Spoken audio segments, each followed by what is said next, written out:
اور اگر اوپر لیول پر ہمارے لوگ کام نہیں کریں گے تو نیچے جتنے لائق لوگ بھی بیٹھے ہوئے جب کسی نے ٹارگٹ دینا ہی نہیں ان کو پوچھنا ہی نہیں ان کو اپریشیٹ ہی نہیں کرنا تو وہ جتنے لائق بھی ہوں گے وہ ڈیڈ ہو جائیں گے کوئی نتیجہ بھی پیدا نہیں ہوگا۔ جس پی پی حلقے کی میں نے بات کی ہے وہاں کچھ ایسے ہی لوگ ہیں کہ جنہوں نے اس چیز کو سمجھا پھر اس پر سمجھ کے وہ عمل کے لیے میدان عمل میں چل پڑے اور آگے وہ بڑھتی چلے جا رہے ہیں الحمدللہ اللہ نے ان کو اتنی بڑھتیاں عطا کی ہیں اکتوبر کا ذریعہ تھا پھر نومبر کا اور اب دسمبر کا انہوں نے کمال کر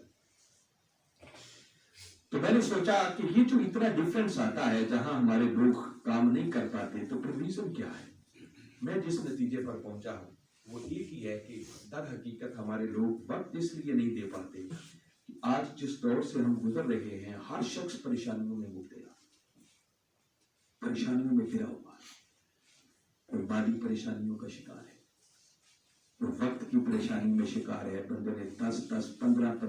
اتنے کام اپنے گلے ڈالے ہوئے ہیں کہ اس بیچارے کے پاس وقت ہی نہیں ہے کہ کسی اور طرف سوچ سکے بیماریوں کی وجہ سے لوگ پریشان ہیں اولادوں کی وجہ سے لوگ پریشان ہیں بزنس کی وجہ سے کورونا نے جو رہی صحیح کسر نکال دیا تو ہر طرف پریشانی ہی پریشانی ہے مہنگائی نے غریب لوگوں کی تو خبر چھوڑ کے رکھا تو جس بیچارے کو اپنی پریشانیوں سے نجات نہیں ہے تو اس نے دین کا کام کیا کرنا وہ کام بیچارہ تو تب کرے گا نا جب اس کو اپنی پریشانیوں سے فرصت ہو تو میں نے فیصلہ کیا ہے کہ آپ چونکہ ہماری قیادت ہیں اور ہم سارے مل کر ایک ٹیم ہیں تو آج ہم آپس میں بیٹھ کر اپنی ان پریشانیوں کا کوئی حل ڈھونڈیں میں اس کو مناسب نہیں سمجھتا کہ میں ہر بار آپ لوگوں کے ساتھ بیٹھوں آپ لوگوں کو ٹارگٹ سناؤں اور مہینے کے بعد ہمارے رانا نفیس صاحب یا ذوالفقار صاحب یا میں پھر تھانے دار بن کے آ جاؤں اور آپ سے پوچھے بتائیں کتنا کام کیا کتنا نہیں کیا زیادتی ہے ہمیں بیٹھ کے اپنے مسائل کو حل کرنا ہے تو میں آج چاہتا ہوں کہ یہ جو ہماری پریشانیاں ہیں ہم سب کی پریشانیاں ہیں ان پریشانیوں کا ایک حل سجیسٹ کریں جو میں نے سمجھا ہے اور مجھے امید ہے کہ اگر ہم سارے مل کر اس پر تھوڑا سا غور کریں گے